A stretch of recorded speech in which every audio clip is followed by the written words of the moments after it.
Alright, so now we're looking at Italy and France in the 17th to 18th century. First on your notes is Italy, 1559 to 1806, Holy Roman Empire controlled by the Habsburgs. Since we are in Italy, I am back to drinking Peroni again. Okay, what you need to understand about Italy at the moment is that countries aren't evolving the same way they used to. The Renaissance spread talent all over the mainland, and so by this time, innovations in theater and various other sciences were all almost immediate, practically, and immediately accessible throughout Europe. So by the 1700s, Italian scenic practices, for which they were known for and famous for, were pretty much all over Europe. You pretty much see proscenium arches, perspective scenery, winged shutters, so on and so forth, pretty much common everywhere. So the Holy Roman Empire, which Italy is a part of, is controlled by a member of the Habsburgs, which are a very powerful ruling family. They're Austrian, actually. So technically what you're looking at now is that the Holy Roman Empire, the Catholic Church, is controlled by the Austrians. And it's that reason that Austria comes to dominate Italy. Now, by 1700, as we discussed at the end of the Renaissance, Italy was, their importance pretty much anywhere in European politics was sort of little consequence whatsoever. In 1650, the Imperial Court in Vienna begins to challenge Italy for supremacy in scene design. Well, that's because they afford to buy all of the main scenic designers and bring them to their court in Vienna. This is why Vienna will soon become the sort of the cultural center. The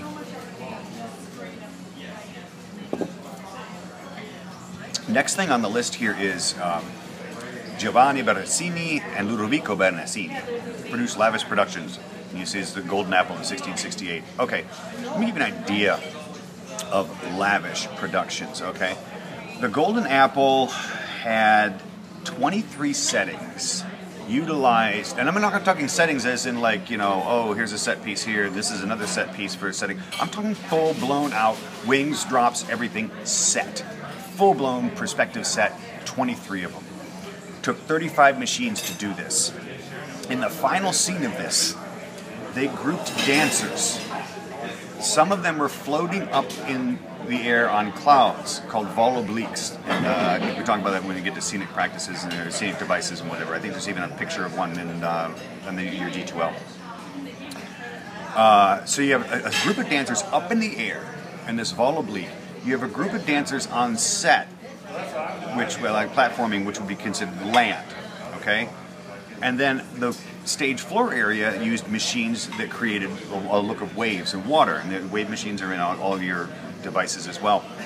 And so there was another group of dancers there. So land, sea, and air dancers, full chorus dancers in there, all performing simultaneously. It was amazing, the scope of this, and these guys were the ones that did that kind of thing. So it sort of set the standard for everywhere.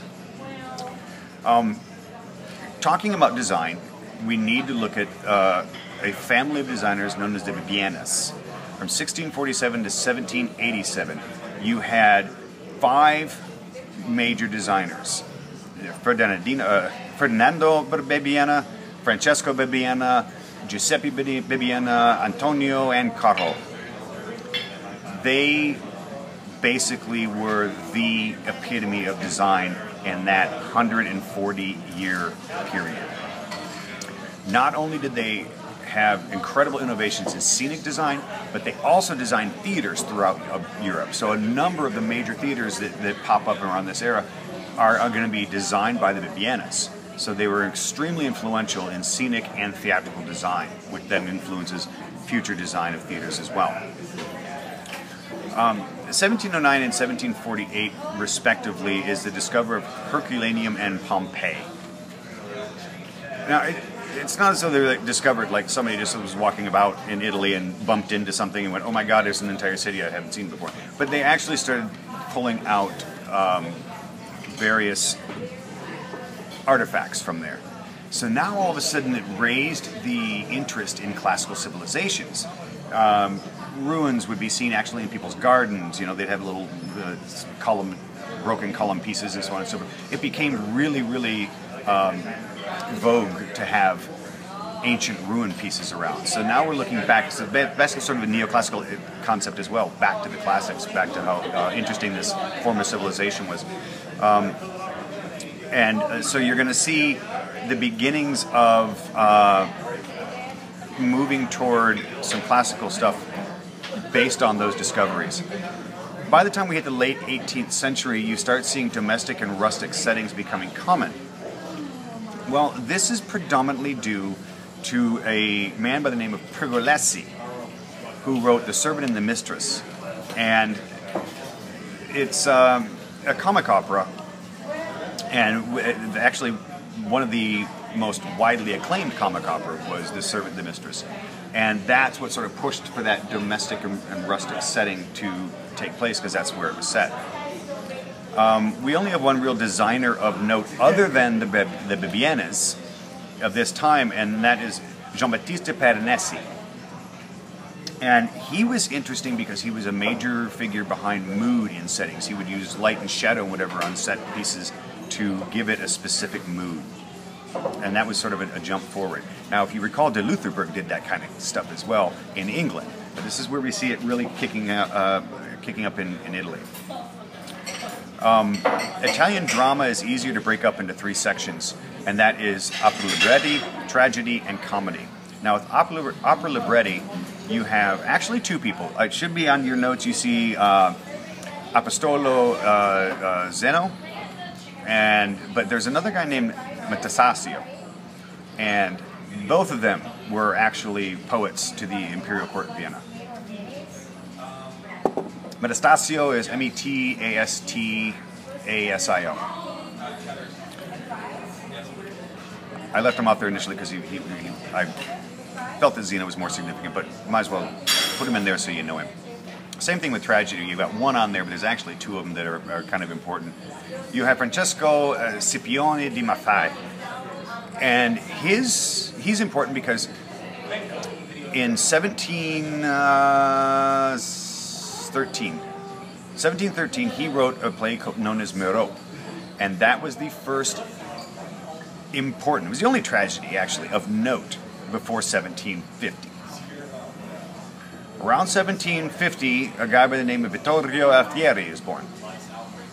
He comes to the fore around 1775, and he becomes Italy's most renowned tragic writer. He was his works were closer to Racine than they were typical 18th century works. But then again, most of the writers in Italy at this time were looking back toward Racine's works as instead of looking forward and trying to advance.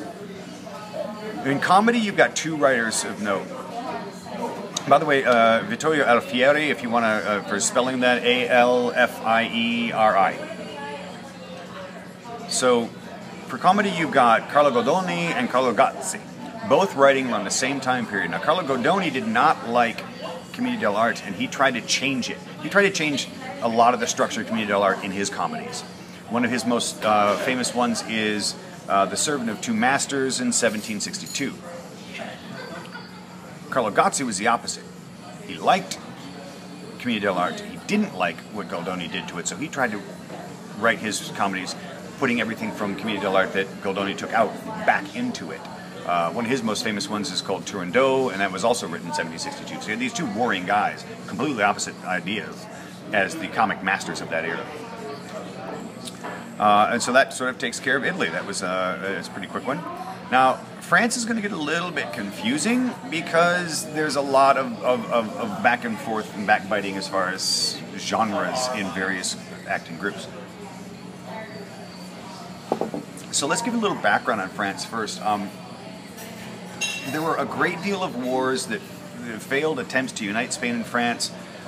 France had lost a lot of power in Europe, and their economy was strained. England and Austria tried to defeat France numerous times, which of course also depleted funds in France. After 1750, it pretty much lost all of its territories in the New World to England. so it didn't even have that kind of power anymore. And what they started to do is, all of the economy being strained, they started putting the burden of their taxes onto the middle and lower classes, kind of like we do here in America, by the way. And lo and behold, there was a revolution in 1789. We have yet to have ours.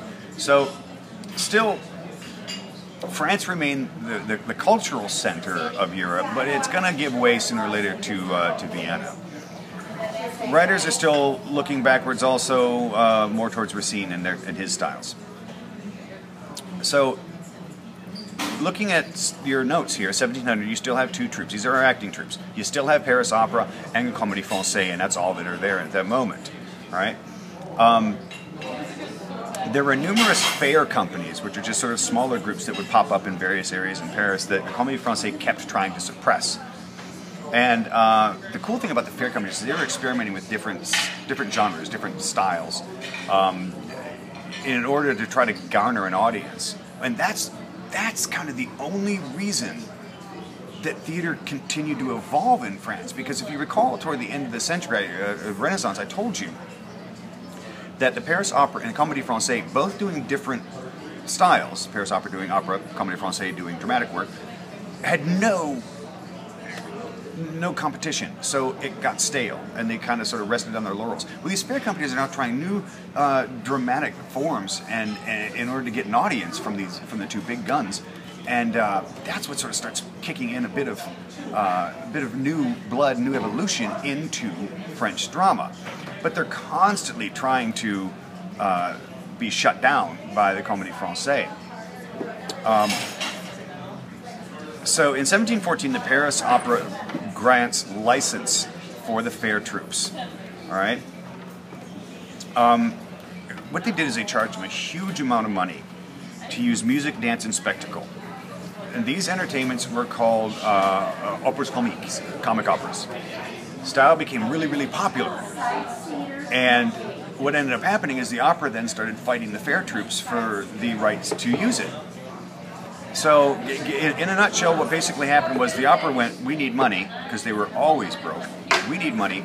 We need to find a way to do it. Oh, these little fair troupes that are annoying us, let's let them do this stupid light opera that nobody cares about, and make them pay us tons of money for the right to do it. And now that'll help.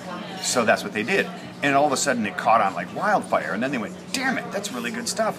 Now, we want that audience. So they went to the fair troupes and tried to bully them out of doing comic opera. This is going to happen with the fair troupes time and time again throughout this entire era.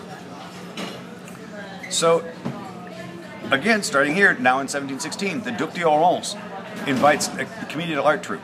Now, remember the last one was evicted in 1697. He's inviting a new one in now. And it changes its Comédie de l'Art sort of format to the tastes of the time in France. Around 1700, performance styles changed to become a little bit more realistic. So it's less presentational, trying to do a little more, I guess, realism. Realism's not even a concept yet. It won't be for another 100 years. But they're trying to go that route with it. 1723, the Comédie de l'Art troupe changes its name to Comédiens Ordinaires du Roi. And that is commonly known as the Comédie Italienne. And it was made a state theater at this time. And so now they're starting to get a little more prestige. So now we've got three troupes. We've got the Comédie Française, the Comédie Italienne, and the Paris Opera.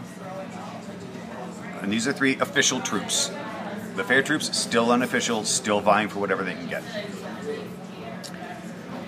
In 1723, Louis XV attended a performance of a fair troupe. Oh, all of a sudden now they've got notoriety. The king attended our productions. So now we are prestigious. That's going to hurt Paris Opera, Comédie Française, and Comédie Italienne, because now those tiny little troupes that were annoying them actually have some prestige. So what ends up happening is this. They start fighting over comic opera because it is so popular. And the fair troupe said, well, you licensed us to do it. And the opera said, well, we want to do it now. So there's this huge fight. Finally, the king just says, all right, you know what? Nobody can do it. It's just like when kids fight at home. I want the truck. I want the truck. You know what? No one gets a truck. That's exactly what happened here. So Comic opera is banned by the crown 1745 to 1751. So, what happens? They turn to English pantomime, which is similar to some degree to it, to fill the void. So now English pantomime becomes really popular. In 1749, the Paris Opera is ceded to the city of Paris.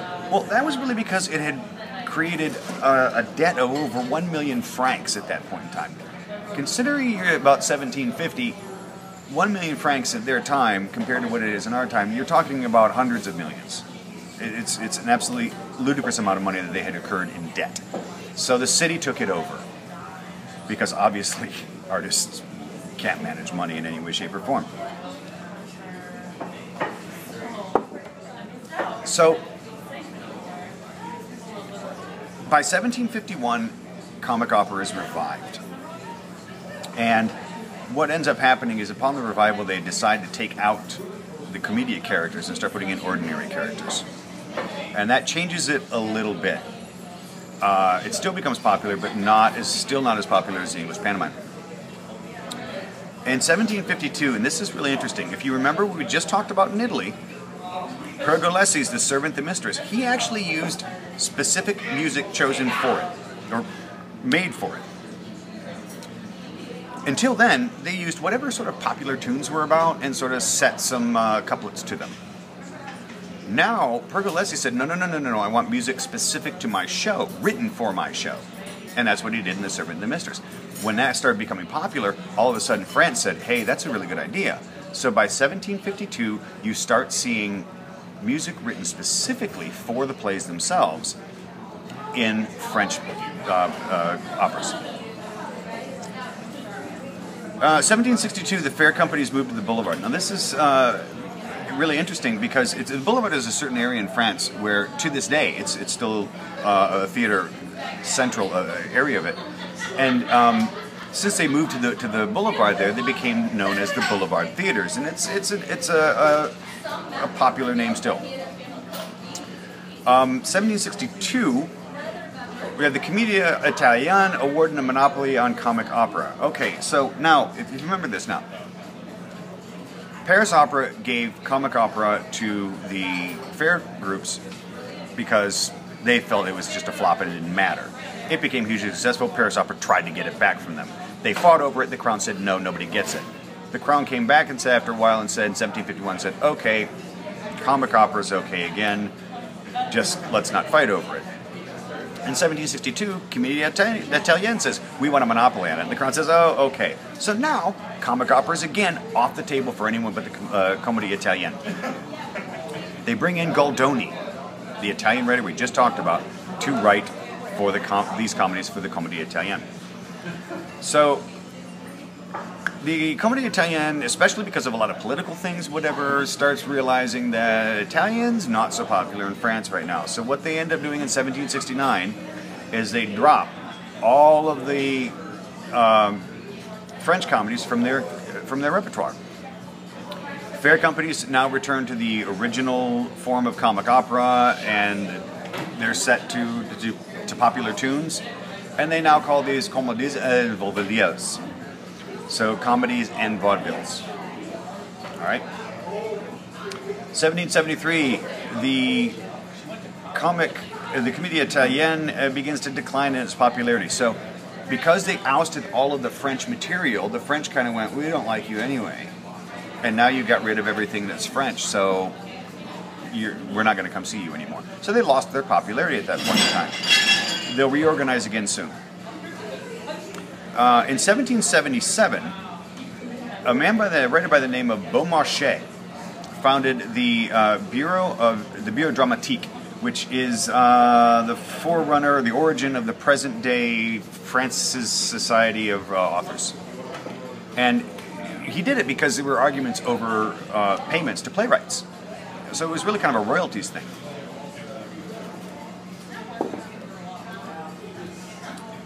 Now we're back to the Commedia Italienne because they reorganize. The Commedia Italienne reorganized again. They dropped all the Italian plays, and even the Italians themselves. Brought in French actors, French plays again, started over. And now since they couldn't do comic opera specifically because they gave it up and other people have taken it, they switched to what they called irregular French comedies, which means basically that they don't follow the five-act structure. Also in 1780, the fair troops introduced dialogue to the English pantomime. Now it's a different type of a dramatic style. And these were called pantomimes théologiques et palais.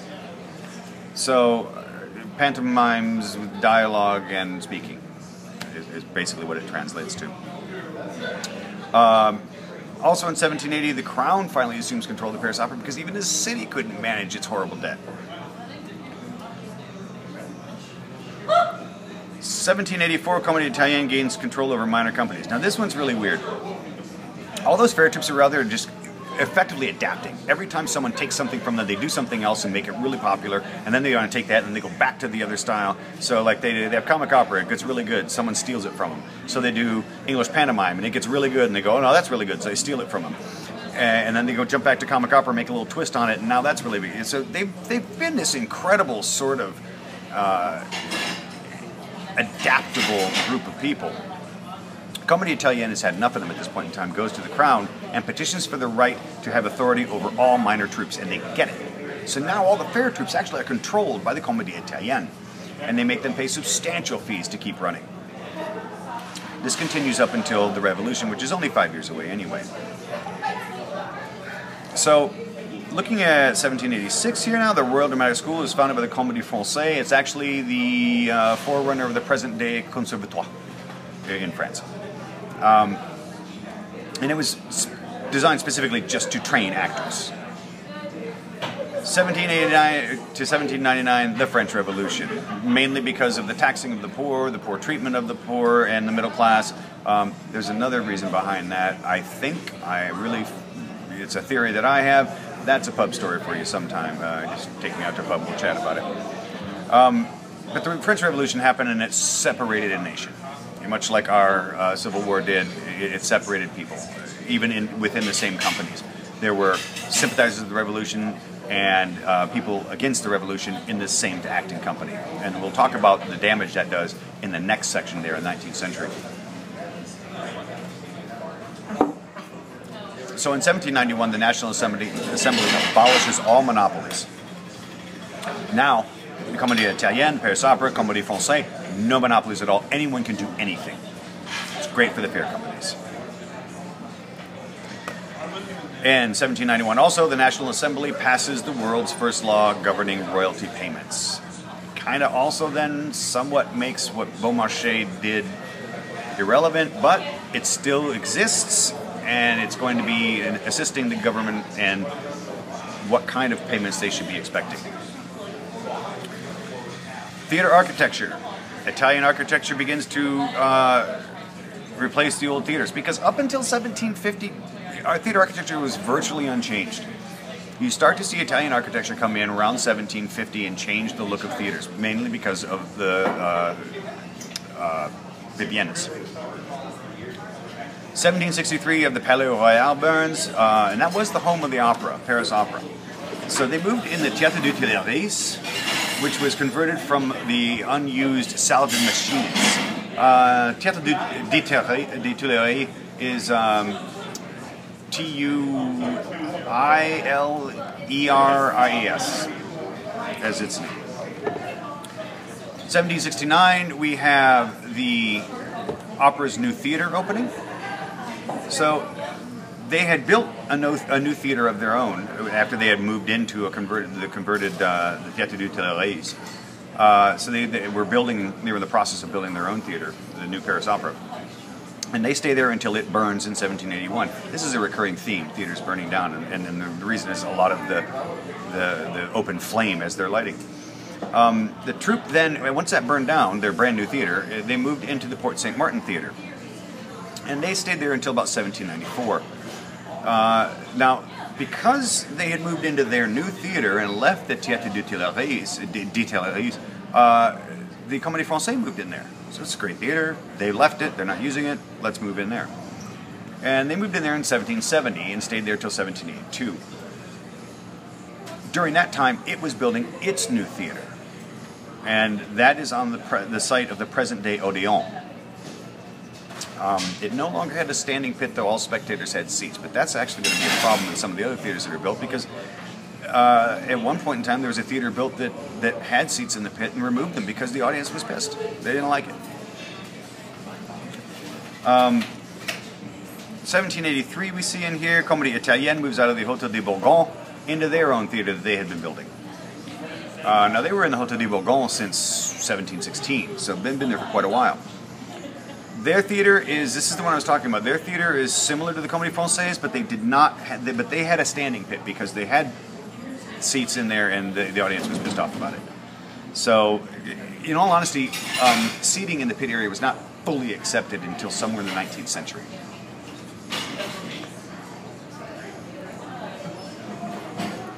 In 1786, we have a new theater building for the opera, but they never play in it. And it is still one of the most, it was one of the most influential theater buildings of that time. They just ended up never going into it. In 1787, the Variétés Amusantes, later known as the Théâtre de la République, is an acting company that takes the building built for that for the opera that they never moved into. We will probably talk, I think we're going to talk a little bit more about this group of people in the 19th century, because they are, there's this long, very confusing situation with the Comédie Française being literally split into with the people who sympathize with the revolution and people who did not. And they become two separate companies and then they can emerge, and it's a long drawn out thing, but we'll look at that in the next section. As far as costumes are concerned, it's really pretty much the same as England at this point in time. With one exception, in 1753, an actress by the name of Madame Féval wore this authentic peasant dress in a production. And everyone's like, oh, it's realism, it's authentic. She did it again later. In 1761, she supposedly sent to Constantinople for an authentic dress to wear in another production. And this sort of began a more acceptance in concepts of authentic dress for productions. It won't happen solid for a while. It won't take root for a good while. But this is sort of the germ of the seed. We have one designer in France worth the note, and that is Piepet. He experimented with lighting instruments, equipped with lenses and reflectors and stuff, and they were mounted on side boxes of the auditorium to eliminate those footlights, because they do give garish shadows. Now, we're not talking about lighting instruments like you and I know. We're talking about literally a candle inside a housing that has a lens on it and a sort of reflector in the back to give it more light. So, starting the process of lighting instruments, but obviously electricity is far way off, and we're not going to be able to do that for a while. So then now let's looking at our dramatist, Joseph Lagrange-Chancel. And he sort of began the trend toward the melodramas. Not quite there yet, but he was sort of the sort of forerunner in pushing for that trend. Prosper Gilles Crébillon. Crébillon was, his works were accelerated a movement toward melodrama. So whereas Lagrange-Chancel sort of started the idea of it and the germ of it, Crébillon actually pushed it more into acceptance and started making it an interesting and sort of accepted way. Melodrama will not take hold solid until around 1850, 1860. Actually, it starts around 1830, but it really becomes the latter part of the 19th century where melodrama is king. Crébillon's dramas really were designed to arouse horror in the spectator. And he had a work that was considered one of the finest of the 18th century. It was called Radames and Zenobie. You're never going to need to remember that, but in case you want to know, there you go. Next person is Voltaire. You will need to remember him. All right, he dominated tragedy in the 18th century just like he did French literature and thought. He was a philosopher, a writer, and his work was amazing. He was well known for recognition scenes in his work. He kind of attempted to achieve realism, but he found that a problem because at this time it was still vogue or fashion for the richer people to sit actually on the stage with the actors while they're acting. He's like, I can't achieve what I want. I can't get the realism I want when you got patrons sitting on the damn stage. So he got rid of he abolished that by 1759, and he was the reason that people were kicked off the stage, as far as seating in that time. Then you have Florent Cotton-Denko. He was a comic writer and sort of reflected the rise of this mercantile class. So you're looking at middle class finally coming out in a lot of their comedies as the leaders instead of the wealthy merchants who were being duped by servants and whatnot. And it goes all the way back to Commedia dell'arte. He's like, no, it's really the mercantile class. It's really the middle class that is a good subject for comedy. Then you have Jean-Poisson Ouinard, and he wrote comedias, actually, Italian-style comedias for his resident troupe in Paris. Later works where he wrote for the Comédie Française. You have Alain René Lesage as the last one, and he wrote Comedy of Manners, much like English Comedy of Manners, attacking I don't know, people like tax collectors and attacking economic policies and all this kind of stuff. So, unfortunately, in one of his plays, it was Tucaret. There was a huge controversy over it, and he left the Comédie Française. He wrote Comic Opera for a while, and he, quite often actually being called the founder of Comic Opera, so he wrote a good deal of it. And the next person we have is Pierre Carlet de Chamberlain de Mirabeau, and he was a sentimentalist writer. He contributed a great deal to sentimentalism. Works were about awakening love and the inner struggles of the lovers themselves and all that kind of, you know, honestly, we're looking kind of at like the chick flicks of this era, to be honest. But the interesting thing about him is he had an interest in psychological conflicts. That's going to be important to later writers like Ibsen, Shaw. So that's really, I think, his major contribution. Next one is Pierre-Claude Nivelle de la Chausse, and he established what's called a comédie le moyen. It's tearful comedy. The protagonist faced with obstacles that arouse sympathy, but the ending still is happy. I guess you could even go so far as to sort of connect that to, I don't know, maybe Disney's Hercules or something to that effect. This was very popular 1730 to roughly 1750. And sentimental comedy is what we talked about in England, and that's probably the best thing to equate it to. The next one we have is Denis Diderot. Now, Denis Diderot is important because he wrote something called Encyclopédie. And it is a collection of basically what he did is he decided to write on every subject he could. And he went out and found masters of each of these subjects and he wrote on it. It's an encyclopedia. He wrote a section on fencing and took things from various fencing masters. Actually, his specific fencing master in there, I don't recall the name of that fencing master off the top of my head, but he was a renowned French fencing master. And that was in his encyclopedia. But the reason he's important is because he wrote a section on theater. And he argued that neoclassicism was too constricting, that all these genres were too specific, that you should narrow it to two genres, tragedy and comedy, which we kind of do today.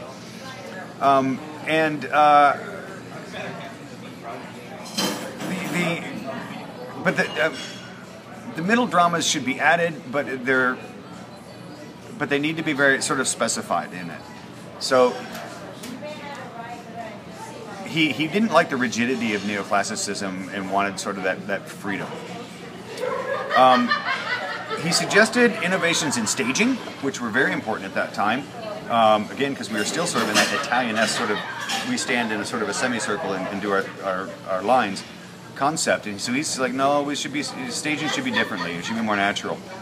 More realistic settings, subject matter should be from everyday life. And he also was the person who brought up the concept of the fourth wall. Those of you who aren't familiar with that, the fourth wall means the wall in front of me as an actor between me and the audience is a solid wall that I can't see through, and you are sort of peering through as a voyeur. watching the show. So that fourth wall is his concept. Denis Diderot. And then we have Beaumarchais, who is really France's only major dramatist at this era. Chiefly writer comedies, though, but his fame rests on a couple of things that you probably might recognize the name of, and that is The Barber of Seville and The Marriage of Figaro. So that ends our section on Italy and France. We'll move next into Northern and Eastern Europe.